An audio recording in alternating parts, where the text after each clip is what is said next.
It's Drew from the Sober Fix podcast. If you're just checking out this channel, I bring guests on. We talk about addiction, recovery, staying sober one day at a time, or however you do it, whichever mode of recovery you are using on your sobriety journey, man.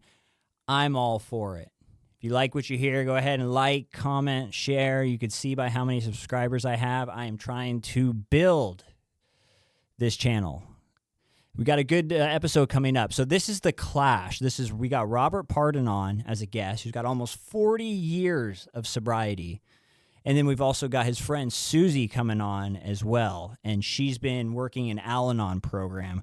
I get a lot of questions and sometimes emails about Al-Anon, and addiction it's a family disease, man. It doesn't just affect the sufferer. There's a lot of people that are affected. And the good news is with recovery is once someone gets sober, there's a lot of people that are affected in a positive manner. So thanks for checking out the episode, guys. I'm going to start it right now. I appreciate you. If you're someone who has suffered from addiction, or maybe you had a family member that has, I'd love to hear from you, man. Go ahead and email me. I'll put everything up on the details, the episode details. Send a comment. Let me know how long you've been sober, how you're doing. Enjoy the episode, guys.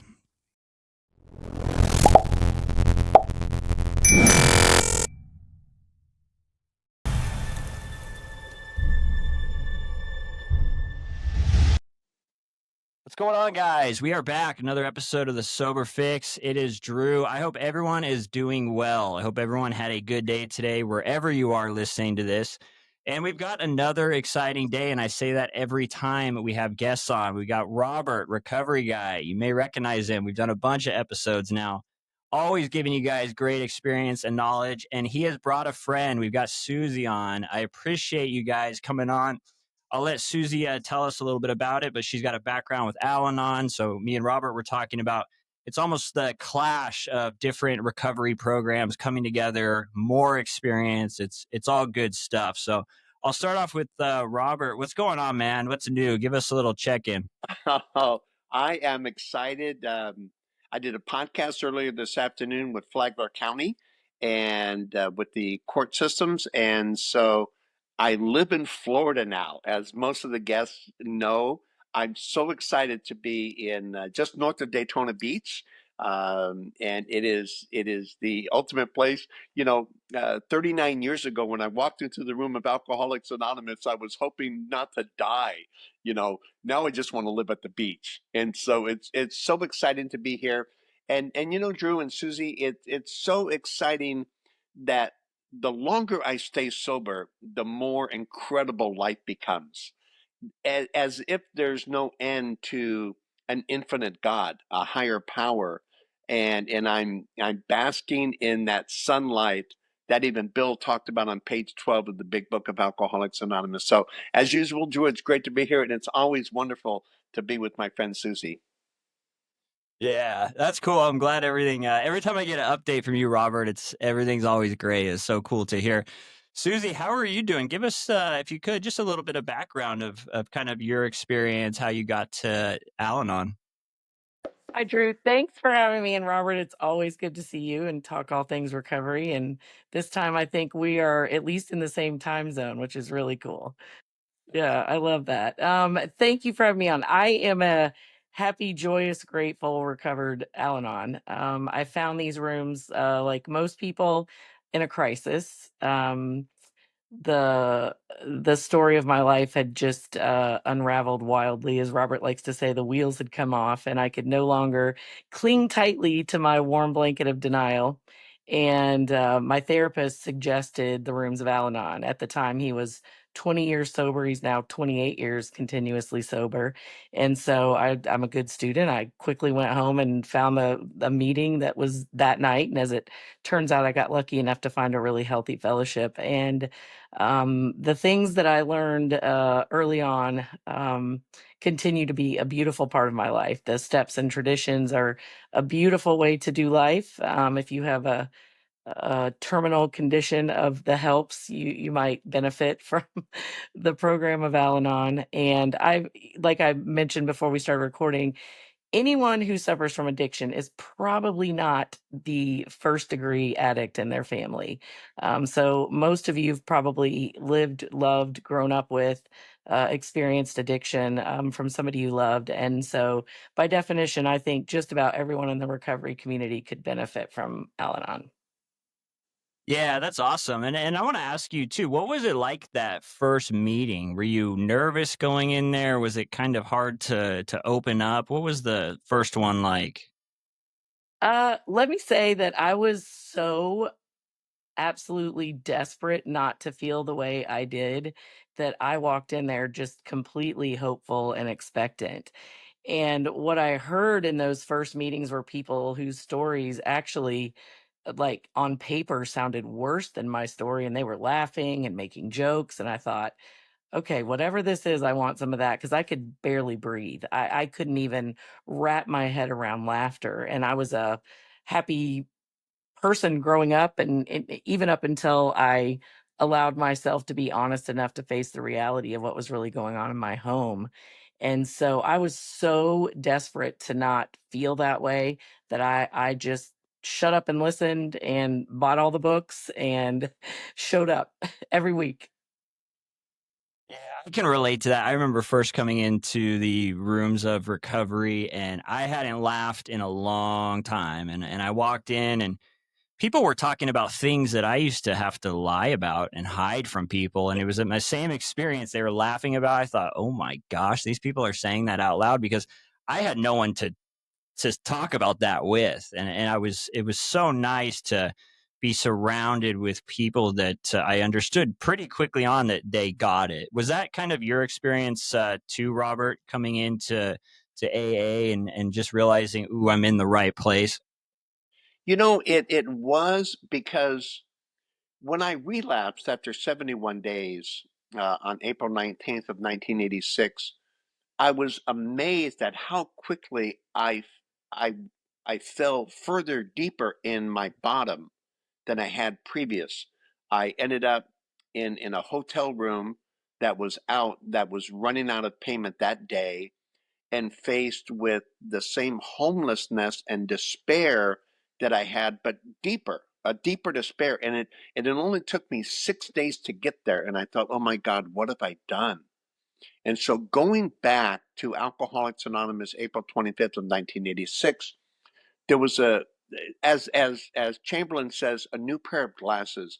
I viewed everyone in there as someone I could learn from, not someone, not as a group of people who were talking at me, but talking about me, and they were sharing, and there was a sense of holiness and like Dorothy and the Wizard of Oz. If I'm ever looking for a place to be, I'm home. I'm actually home. I never have to look any further than my own backyard, and that's the way I began to view the rooms of Alcoholics Anonymous, and it transformed my life. Yeah, same here. I didn't know what I was walking into when I did. I had no idea the wealth of kind of help and knowledge that I was jumping into. I had no idea. I didn't know there was a completely different way to live. I want to jump into. We've got a lot of great questions that Susie and Robert provided to me this week, and it's all good stuff. And you guys know that we like to jump into this and answer questions that people that are new may have, or people that are just maybe starting their journey, or even people that have been on the journey for a while. One of them says, and I'll go over to you for this, Susie. It says, how important is it to not be dependent on others once we start getting well? Well, if my happiness, joy, peace are dependent on somebody else's behavior, actions, anything like that, then it will be fleeting, absolutely short lived, and not sustainable. And so the only way that I can experience long term wellness and a return to wholeness is by not making my experience, my inner peace, my reactions, the way I do life be dependent on somebody else's choices, actions, behaviors, any of that. I can decide if they are acceptable to me or not, but I can't change them. So my choice is to radically acknowledge what exists in not all the what ifs, if only, or I was the best at just pretending things weren't really happening. And when I can radically accept life on life's terms, then I have some choices to make, and I can only address myself. And so the better I get, the more I have to look at, is this behavior acceptable for me? Is it not? Someone said to me early on, if he never gets sober, how long are you willing to live this way? Yeah. Oh, yeah, that's a powerful question right there. What about you, Robert? I know before we started, you're talking a little bit about kind of the just being dependent after we get sober, we're on the path of recovery. Can you talk about that a little bit? Just kind of the codependency. You know, I jumped into that part of the pool early on in sobriety. I had some great mentors, some incredible teachers who were willing to tell me truths that I wasn't willing to understand myself. And I was sober about a year and a half, and another failed relationship because I was looking for someone to fix me and not identifying it as a codependency, but just as their fault. It was their fault again. I'm sober. I'm a wonderful guy, which, you know, both of those things are true. Uh, but I was relying on someone else to fill that hole for me, that missing link. And I went to a guy named Bill. I had moved to Southern California about almost 2 years sober, and I was going to the Fullerton Alanon Club. You're probably familiar with it, Drew. Um, and I went and I talked to Bill after another failed relationship, and I said, "What's wrong?" And he said, "You don't have relationship. You take hostages." And I thought, well, I'm asking the wrong person, obviously. and and he said to me the most profound question, one of the most profound questions to this day I've ever heard. He said, "Do you love them so you need them, or do you need them so you love them?" And I thought, wow, I thought we were going to talk about them. You're talking about me. And I had to find out what my motive was, um, for getting involved with this person. Um, what was broken in me that needed attention beyond what not drinking could produce? Does that make sense? Mm. Yeah, did that kind of stuff, the answers to that, did that come out as you did the fourth and fifth step? You know, it did and it didn't. The only things that come out of the fourth step and admitted in step five are things that we're willing to look at. And it wasn't until I realized I wasn't in what is called alignment. I was feeling hungry, angry, lonely, tired at different opportunities, and I was wondering where this sense of loneliness was coming from, because I would be involved with some wonderful people for the wrong reasons. And unless your reason is right, no matter who they are or where they come from or what they do, they're never going to be the right person. And I had to learn that, and I and I was fortunate that the failed relationships I had with others didn't cause me to relapse one more time, because I don't think I would have ever come back after my initial relapse. I was that stubborn and that foolish. And a person could have triggered that. I like what you said there, Robert, because we can never heal what we won't acknowledge. Like, Yeah. that's impossible. Yeah, that's really powerful. It took me a long time to just admit that I had the things that I had going on. I don't know why. I was the last person basically to realize how bad off I was. Everyone already knew. I remember when I got sober and I was kind of telling people, "Hey, I'm in recovery now," and I thought some people would be kind of surprised by that or wouldn't have any idea. And every single one of them was like, "Oh man, we've been waiting for that. That's great," So it's kind of interesting. I'm going to ask you this question, Suzy. It says, I have been in and out of the program for many years, and I can't seem to stay sober or well for more than 90 days. Why is that? So it's the same reason every relationship expert will tell you not to get serious with someone before 90 days. You can fake anything for 90 days. And that is a universal truth in the workplace, in recovery, in relationships. I don't know what it is. Some relationship experts say 120, but somewhere in that window is a faking it fatigue. It's not sustainable to hold up a false persona of yourself longer than that. And if you've built a throne of lies, it's really hard to juggle all those things for an indefinite period of time. So I think the person asking this has not acknowledged fully what's going on, because they're not going to be able to heal and move forward through this if they just show up and say, I'm going to white knuckle this, I've got this. It's, if they are so me focused, there's no, that's exactly what got you to the room. You doing it all yourself. I got this, fully. The beautiful thing about our recovery program is it's others. It's community. It's Robert being humble enough to listen to the wisdom of the people that had gone before. It was me showing up, being honest and humble enough to go, I need to hear what these people are saying. I need to have this type of joy and laughter and a hope. It was my favorite thing about the program early on, was just like there was just so much hope involved in it. And so I would say to this person, have you really surrendered to step one for sure, but 1, 2, and 3? Because if you find yourself repeat, there's a reason. It's because you're not showing up and acknowledging and admitting what's really going on. And you just keep showing up with this persona of yourself that can get it together. Yeah, that's a great answer. I don't really have anything to add to that, but I did experience this for a long time, and for me, it was kind of exactly what you talked about. I just wasn't fully in. I was there. I'd kind of show up here and there, and it was like, I kind of have a problem, but maybe I could fix it type deal. And I mean, I got the results of kind of being half in. It was 90 days out, and until I finally, like you talked about, it was step one. Like, look, this is it. It's a problem. It's always going to be a problem. It always has been a problem. What about you, Robert? What would you say to someone that, like this question, where they say, hey, look, I'm in and out, 90 days in and then out. And then they ask, why is that? I think Susie said the magic word in her response, and that's surrender.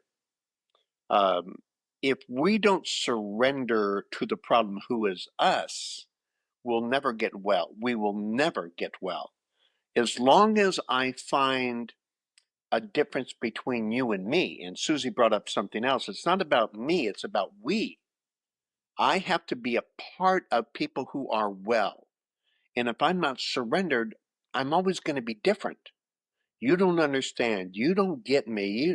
You don't care about me. It's always you, and it comes back to me, and me is the problem. You know, I I'm very fortunate in that getting sober in Las Vegas. I realized early on that alcohol was not the problem. Alcoholism, that's the problem.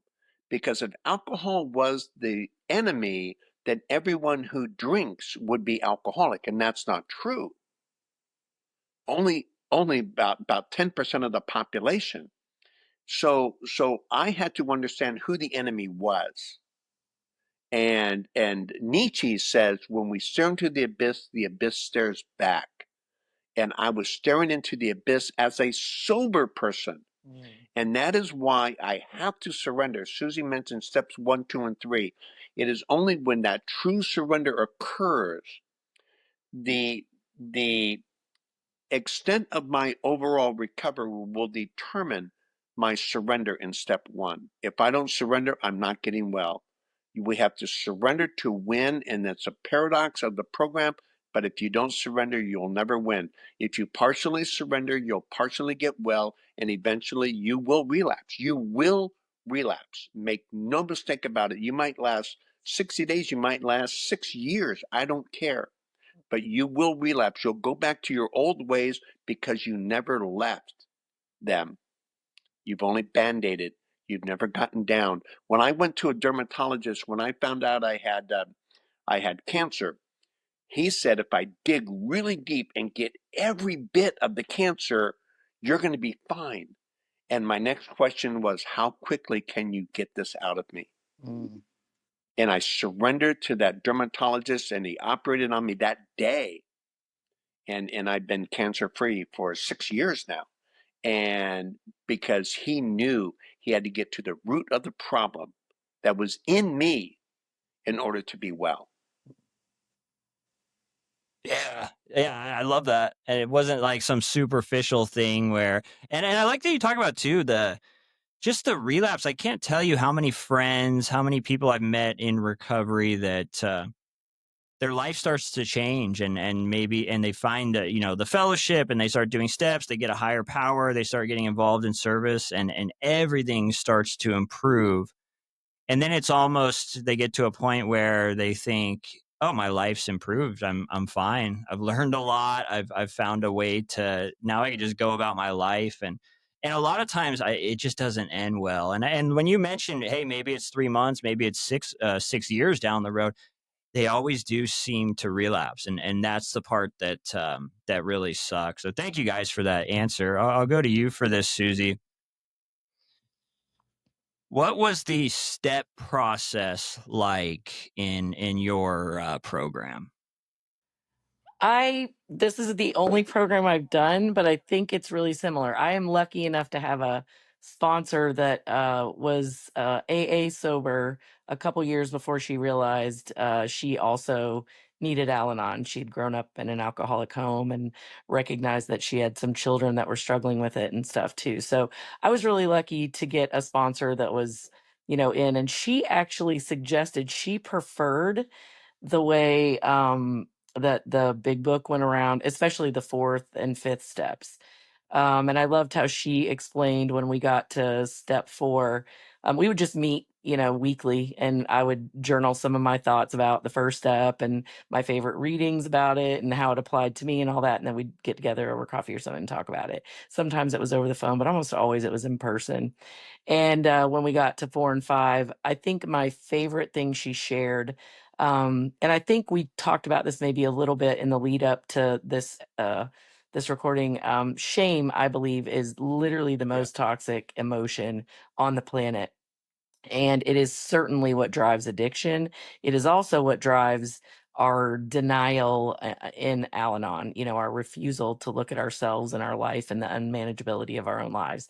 And what I loved about the way she approached steps 4 and 5 is she said, Susie, almost every single weakness is an overwrought strength, or every single, one of these things. And so I loved looking at it like that. So if you look at things on some sort of continuum, the goal is not to be an extremist either way, to find this alignment like Robert mentioned earlier. And so it was a sweeter place to look at those inventories, instead of, shaming myself for the fact that I was, having to explain again to the family, why he wasn't on a family trip and why I had to pack up all the kids by myself and whatever. It was a sweeter way to go about looking at it. And so it made it less, I know a lot of people get hung up on those steps and either refuse to walk through them or stay stuck there a long time, is what I experienced in our rooms, that there were women that had been in there for 6, 7, 8 years that had never walked through 4 and 5 because they were so fearful of what they would, it's kind of like people that avoid grieving. It's like this Pandora's box that if you open it, what are you going to find? How are you going to stop it? What if I can't deal with what I feel or face in there? And again, I approached this step with this absolute desire to never live like this again. And so it made it a little easier to go through those. But that's the way I approached them, with a sponsor. Half measures avail us nothing. That's from your book, but I love it because it's true in any of these rooms. And so doing it with a sponsor, doing it in community, taking, honest look. I can only get as well as I am willing to be honest with myself. and then just having the humility to walk through that and not to rush the process. And for me, most of my amends, there were some specific amends to make, but most of mine were living amends, and continue to be in my family. And 8 years in, I just went back and read some journals tonight, and I was blown away at the growth, where I am now. But it's because of the process. There's a reason these steps are in the order they're in. I've heard Robert talk at a couple of AA meetings before, and I love how he talks about, if you skip, you're going to slide back down the ladder. It's just really important. There's a reason they are in the order they are in. There is a beauty to going through the process. And then once you go through them, there's times you can run back in when something shows up in your life, run back through those steps. Especially, I love 10, 11, every night. I love that. It's just a beautiful way to look back over your day. The longer you live this way, the less amends you have to make on a daily basis. And it's just it's a really freeing way to live. Let me just add, because Suzy brought up some wonderful things. She talked about the relationship she had with her sponsor. And I want to encourage everyone out there, if you're not working with someone who's been where you're at, but is where you want to be, we need to find that person. Because if I go to the Amazon, or if I go to a place that I'm not familiar with, I look at a map, I find a guide, I find someone who's been there before who could escort me to where I want to go. They know what the pitfalls are, they know what to stay away from, they know where the venomous snakes are, they know where all these things are that can harm me, and they're willing to guide me along the way. And that's what a sponsor does. So if you don't have a sponsor, find that person that you can trust with your deepest and darkest secrets. Because what a sponsor does is it magically combines, spiritually combines the fellowship that we crave and the foundational understanding of the recovery that we need. And so it marries the two in a very, very special way. And it's the first bond that I ever came across where I sat down with my sponsor and I cried, and I just released all my emotion that I was afraid to release in a crowd. I released it with that one person, and it became so important. And another thing that Suzy mentioned are steps 10, 11, and 12. Now, understand you have to do steps 1 through 9 before you get to 10. That sounds rudimentary to say, and I'm not trying to insult you, but most people treat recovery like we treat a buffet. We want to go in and eat what we want, what makes our palate, what makes our feel good, because we want to stay away from the broccoli and stay away from the other things. We just want to go to the fried chicken and the mashed potatoes and gravy. That's where I want to go all the time.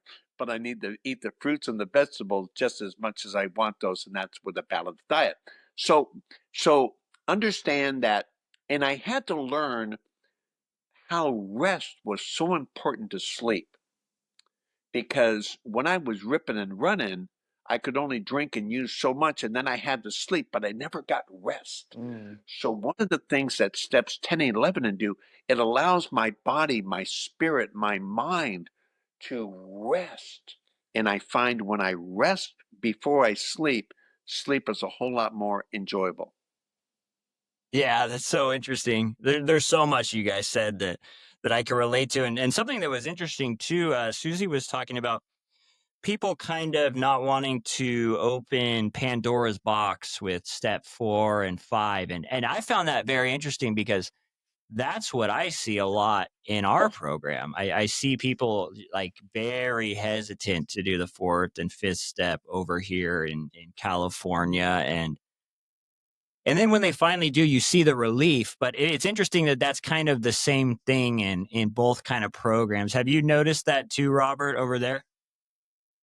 I really have, and recently I've done some extra studying and really keyed in on what step 5, and step 5 in the 12 and 12 of and Bill wrote that almost 14 years after the big book was published back in 1939. And so he had and the 12 and 12 is a commentary on the 12 steps. And he talks about, to the degree that we do step 5 will determine how well we get, how long we stay recovered, how deep our recovery can be. So step 4 is important, but step 5, the honesty level, because we'll all agree that, I think you're working on 7 years. Suzy's got 8 years of recovery. I've got what I've got. And so step 5 is covered in step 10. So, but we're always uncovering new things. Oh, well, boy, did I miss that one. I better cover that. And sometimes that happens in year 4, year 5, but we always have to be open-minded. But if we're not honest to God, to ourselves, and to another human being, we will likely never get well. We just won't. We'll get well to the degree that we're honest. The more honest we are in the moment, the more well we have a chance. Now, I was honest as I could be at that time, with the notion that I would become more honest as I continued the journey. Yeah, I think yeah, sick things grow in the dark. That's all I can say. And so it's whether you're talking about the locker room, socks, I mean whatever. It's just, it's not pretty. A dungy basement. It's the same thing in our souls. And if we are unwilling to be that honest, we are going to be the people like the first question you asked, Drew, why do I keep relapsing, coming back to the program? Because again, it's that we're faking it to ourselves. We can't even admit to ourselves, much less to this other human being who's in a position of sponsorship, which means they absolutely have walked through this. And the most freeing thing is when you share some of these things, when you're honest enough. I think people's biggest fear is if they really knew, they wouldn't love me. And Yeah. if you are able to really share and be that honest, that is the level to which you will understand the freedom that comes from that. I can't say it enough. Every secret we hold on to, like at the beginning of the story, you were saying people were talking about in the programs the things you had to lie about. But when you got to the point where you could talk about them honestly, the freedom in that, there's just a level of freedom there that isn't unattainable if we're going to live up here. Like if we want to say the worst thing we did was lie about why our husband didn't show up at the thing. But if you want to get all the way down to your resentments and go, in my head, I was thinking, how sad would I be if he just wasn't here tomorrow? Because it's just, it's overwhelming. I'd gotten to the point where in my head, it was an awful thing. Now, since then, my sponsor and I have both buried our husbands. And to think that I would have been able to walk through that layer of loss and not return to old patterns and habits and behavior is just a testament to what this program can do. That if you would have told me I would be the one taking care of him when he got so sick at the end, and I would be the one holding his hand when he was taking his last breath, I would have said, you are crazy. There's not a shot at that. But it was the easiest thing to do 8 years into living this way, because I just saw him for the humanity that existed there. It's just a freeing thing. So the more radically honest you can be with yourself, the more radically transformed your life will be. Suzy brings up something so important, and that is transparency, because I agree that we're only as sick as our secrets. And one of the reasons that I relapsed originally was a fear of being honest in a room. Mm. You hear in the rooms all the time, we'll love you till you learn how to love yourself, keep coming back. I thought in my mind, you don't know me, because if you really knew what I did, who I harmed, uh, how often I did, all the particulars about the sickness that was in me, I would be this was my mind, because I wasn't willing to surrender. I would think I would be the first person in the history of Alcoholics Anonymous that you wouldn't ask to come back, because you would say, you need to go somewhere else. You're too sick for us. And I really believe that. So my answer to lack of honesty was drinking, and I went back out, and I came back, and I said to my sponsor, "What do I do?" And he says, "Everything I tell you to do." And it was that permission, almost from a threatening standpoint, because I knew I couldn't go back. There was no door number three for me. It was either get honest or you die. And we have to, I think, going back to what Susie talked about on surrender, if we know the alternative is death, what won't we be willing to do? And I was willing to get honest because I didn't want to die. Yeah, and that's when I was really a lot of the things that I was hesitant to do to make changes, or maybe there was something that, oh, I don't see the point in that, or I don't want to do all the steps, or I don't want to have to go to meetings all the time, whatever it was. When faced with the actual consequences of, well, if I don't do this, I could go back to the drinking every day and the using drugs every day and the chaos and the depression, and that got me motivated pretty quickly to then, you know what, I'm going to do whatever it takes because I just don't want to go back there. And then eventually, after I forced myself to do some stuff, is when I started to experience the freedom that Susie was talking about, and you as well, Robert. I want to ask you, Susie.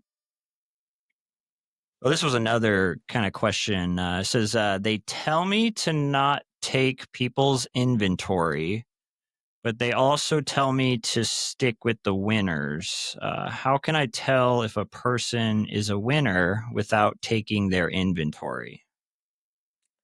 I think that's a really easy one to answer. It's you're not taking someone's inventory to look how many days of sobriety they've strung together and they are happy, joyous, and free.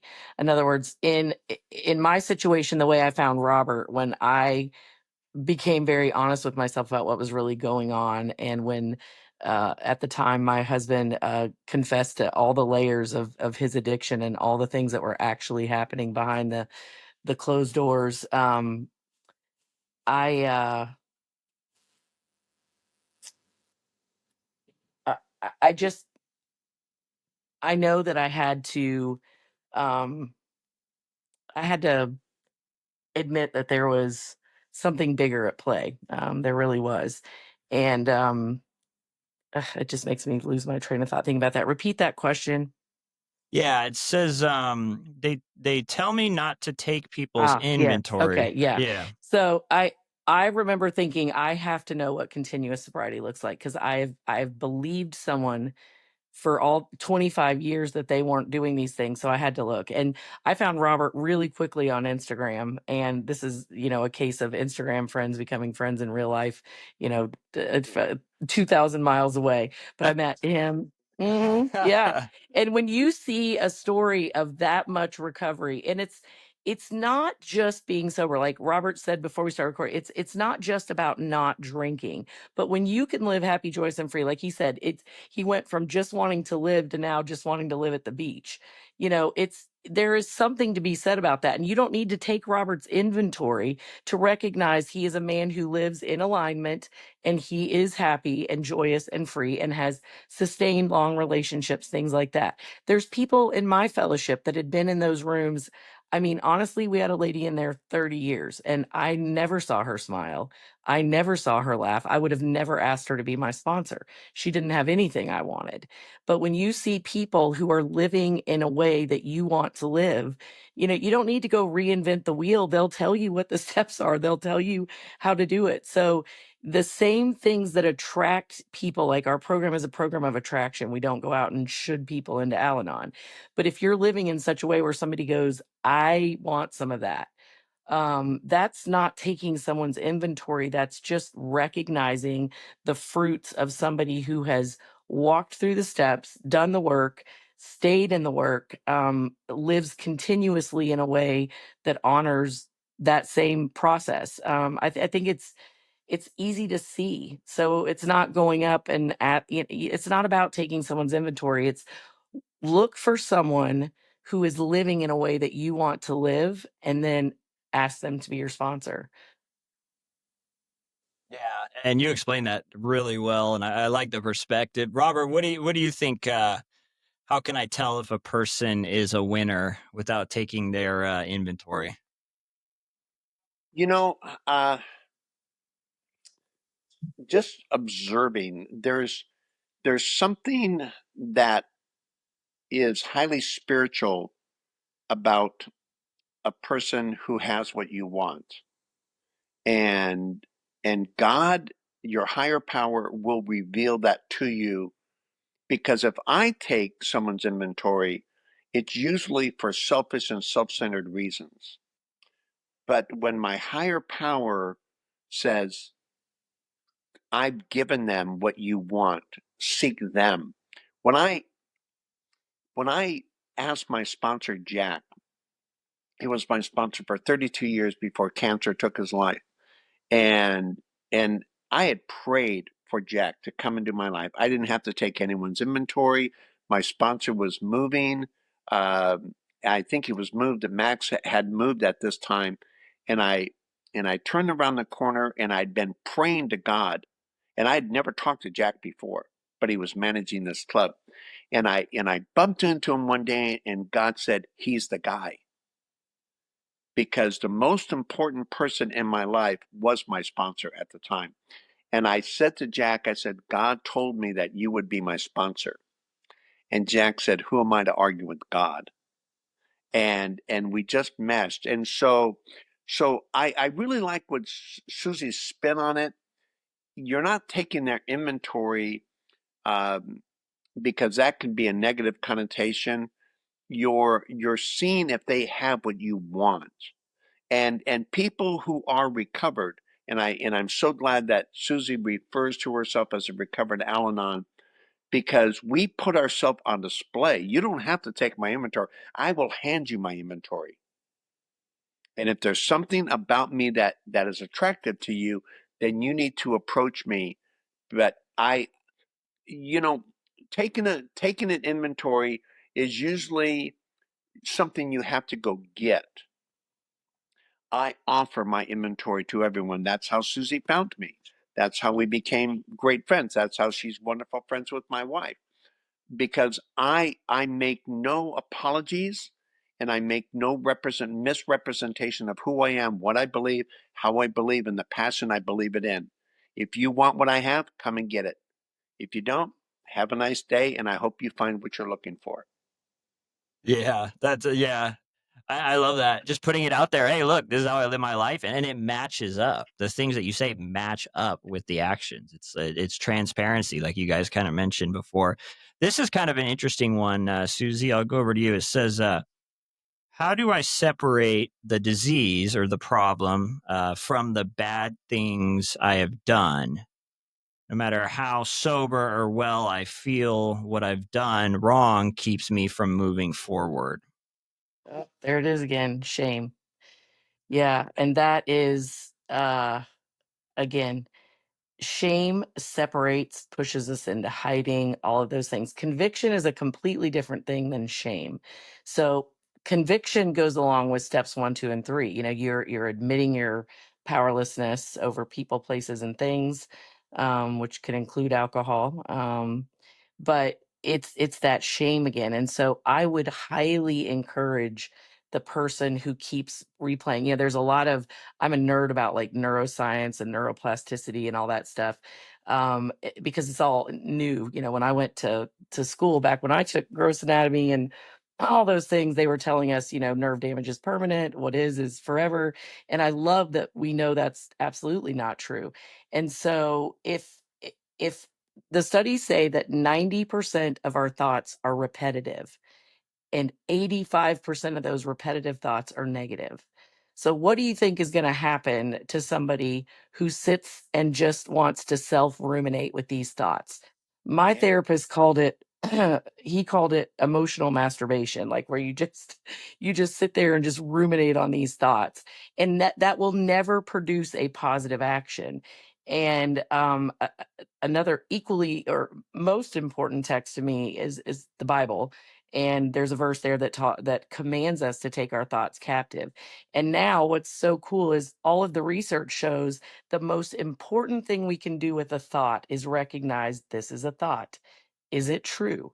I can pause before I act on a thought. I can look at the thought and say, I feel like a terrible person because this. I, whatever. Is that even true? Is there anything I can do to change the past? Absolutely not. What does it serve me to sit and keep replaying those old tapes? It absolutely doesn't serve me. Will I get better if I keep beating myself up? It's this shame that drives this idea of like, self-flagellation, where it's just like I'm the worst of the worst. Nobody, and it's almost a wish to go back to using.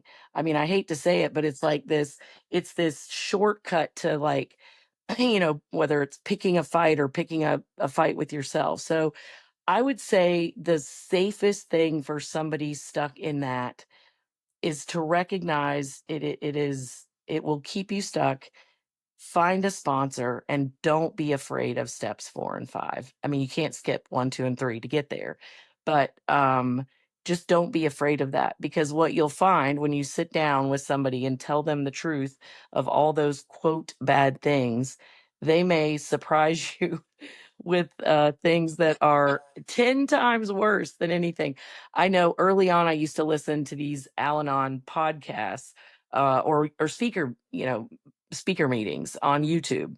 I had a pretty long commute in those days, and so I'd listen to one on the way in and one on I mean, I was just like, get this program in me. And the stuff I heard on those speaker meetings, I was like, "Oh my word, there were people trying to drown each other in tubs and kill each other." And I was like, "Oh my word, I thought my life was a train wreck." And so it's like, that whole like Me Too kind of thing, you may find out that other people that are living so free and happy actually walked through things that are much worse, but what they didn't do is stay stuck in those repetitive looping thoughts of the past, and instead allowed themselves the freedom of walking through steps 4 and 5, the absolute freedom of that. So I would really gently encourage that person that's stuck in that to not be afraid of the full process of surrender to this. Yeah, that's so There's yeah. that word. Yeah, surrender. And that's so interesting too, because I mean, the thoughts for me, I remember, and I like that you touched on this. I went to a rehab one time and they said, look, your thoughts are a problem. They're typically getting you in some type of feeling and eventually causing you to drink. And when you talked about kind of the shameful thoughts, this guy that was teaching a class from rehab, he used to call it examining the evidence. So like your first thought is, oh, I'm a terrible person. And then he would say, okay, well, we need to examine that. Like, what are you doing today? Okay, you're showing up to recovery. Okay, you're trying to help people. Okay, you have, and he would kind of go over what you talked about, getting out of that funk, getting out of the thought process cycle that was always dragging a lot of us back to a drink. I really like how you put that, and it reminded me from that experience from when I was in rehab. I want to ask you this question, Robert. Why is the program of recovery centered around others and not around me? Well, everyone would agree it was about me for a long, way too long. Um, you know, that's others was the missing ingredient to my sobriety. Um, I was sober about 6 months, and I knew something was missing, Drew and Susie. I I knew something was missing, but I couldn't pinpoint what it was. And I went to my sponsor Jack, and I was afraid because I thought I was going to go back out if this piece to my puzzle wasn't found. And I said, Jack, what am I missing? What's going on? Why do I feel an anxiousness that something's missing? And if I don't find out what it is, I may go back out and I will never come back. And Jack said, serving others is the only thing I think could be what's missing in your life. Now, you do things in meetings, you're a nice guy, but you're not serving. And he said, the steps are written as we for a reason. When was the last time you went to a treatment center? When was the last time you went on a 12-step call? And I shamefully had to admit I had never done those things. And he said, we're going to go on a 12-step call tonight. And Jack told me, he said, service I've never known anyone actively involved in serving others who has relapsed. And 39 years later, I will tell both of you the same thing. I've never known anyone actively, the key ingredient here is actively involved in service, who has gone back out, because we don't. Helping others is like sugar or flour to a cake. If you want it to be sweet, you add sugar. If you want the cake to rise, you'll add flour. You'll add whatever the ingredient is, the magic ingredient to that recipe. If you don't have it, you'll know you don't have it. And I found serving others, it added a dimension to my recovery, and it also showed how important others are. Now, I would like others to receive my message of hope and of reinvention of self. But just the fact that I'm out there serving and promoting wellness is enough to keep me well. If you agree with me and you get well along with me, that's great. But in the meantime, and that was with Bill. Bill was a great example. That's how we found Dr. Bob, was knowing that something was missing in his life. And if it wasn't for helping others, he'd have gone back out as well. So that has been our example in recovery. And it's also a biblical example as well. Christ, whether you believe it or not, his example was go out there and make disciples of all nations, teaching them. So it's a biblical example. And if you look at any monotheistic religion of the world, it will tell you, if you want to be more, Zig Ziglar will tell you, if you want to be successful, go find enough people and make them successful. Stephen Covey, Og Mandino, Tom Hopkins, Christ, Gandhi, everyone will say, it's not about you. It's about getting outside of yourself to go make someone else better. And if you want to be better, you'll make someone else better, and you will be better as a direct result. And I'm not sure of how that works. I just know it does. It's interesting. That's fascinating because there's so much research that has nothing to do with the program of recovery that talks about the best way to stay out of depression and these, self-involved thoughts is doing something for other people. So it's a principle that is just related to overall mental well-being. So it as even outside of recovery. And then there was a TED talk, and I can't remember because I listened, so I can't remember who it was, but they were talking about studying addiction and finding out that addiction is not a disease of substance. It's about community and a lack of community. So I love that all those things tie together to that question. It's the more connected someone is to community and knowing, somebody's got their back, you're in it with them, that, you're 2 a.m. friends if you need them. Like, that's a really good indicator of what is going to be sustainable for you because you've got community. When Yeah, you try to do it alone, that's you're what, going to be the 90-day person just coming back, coming back, coming back. and the big book says God will show you. For those of you who don't know, the big book is the Bible to Alcoholics Anonymous. And it says God will show you how to create the fellowship you crave. Mm. Create. Go out and get it. Go out and make something of someone else. And that is what we crave, because we want to find value in who we are. And the best way to find value in me is for you to help you discover the value in you. Yeah. And that's interesting too, because a lot of people, and you kind of mentioned this too, Susie, there's so many people when I think of just good people that I've known throughout my life, whether it was a soccer coach or a teacher or whatever, so many of them, and they weren't in recovery, but they had some type of service in their life. It just seems to be, and like you mentioned too, Robert, with all the different people, Gandhi and Christ, it's something that people that are happy with their lives, whether in recovery or not, seem to do. It's an interesting thing. I know we're getting towards the end here, guys. I think we got one or two more questions. I'll go over to you, Susie, or I'll go over to you, Robert. I think I asked Susie the last one.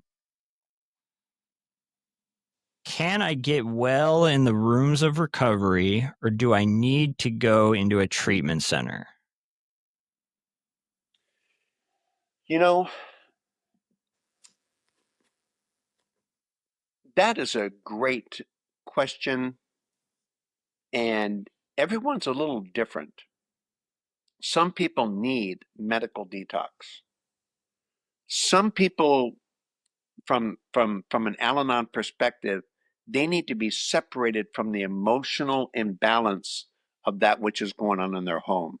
So every person needs something different, but we get well with the same ingredients. So something needs to stop the bleeding. And sometimes there's this thing called triage, where the depth of your injury is evaluated and the proper treatment is applied. And so, from an alcoholic standpoint, some people need medical supervision. Otherwise, they'll go into DTs. Their system is so depleted of nutrients. If they don't get them, they may not die from their using, but they'll die that they've neglected themselves far too long. These are people who need IVs. They need nutrient. They need treatment.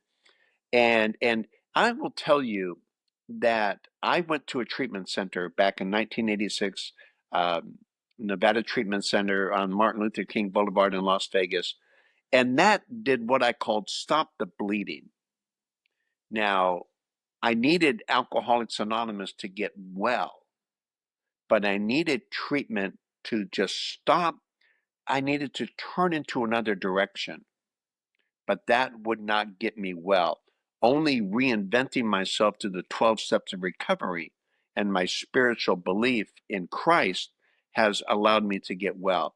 You can take any spiritual journey that you want, but the only one that has worked for me is the 12 steps of recovery and my higher power that I've discovered along the way. But treatment, a medical facility that would allow me to detox properly, and then introduce me to the rooms of Alcoholics Anonymous. That's what I need. I know some people who stay in treatment for 30, 60, 90 days, and I know some people who've never gone to treatment at all. Every person's a little bit different.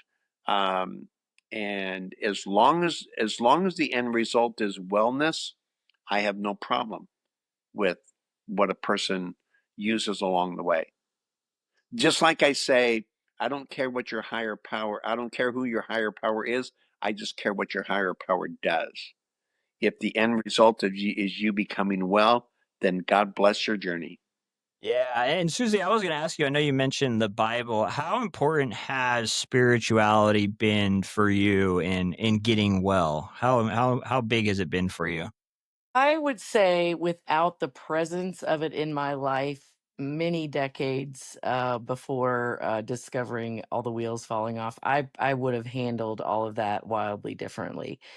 So for me, it didn't show up in my life during recovery. It was there all along, and probably in a weird way, what allowed me to believe keeping a covenant was more important than honoring the truth that I was the only one keeping the covenant. Or, it's one of those things where I was raised Jesus first, others second, yourself last. So when you're talking about service, in my community, you have to be very careful not to make it be only about service. It's even in the word, it's love your neighbor as yourself, not more than yourself, not at the disparagement of your own needs and ability to be well.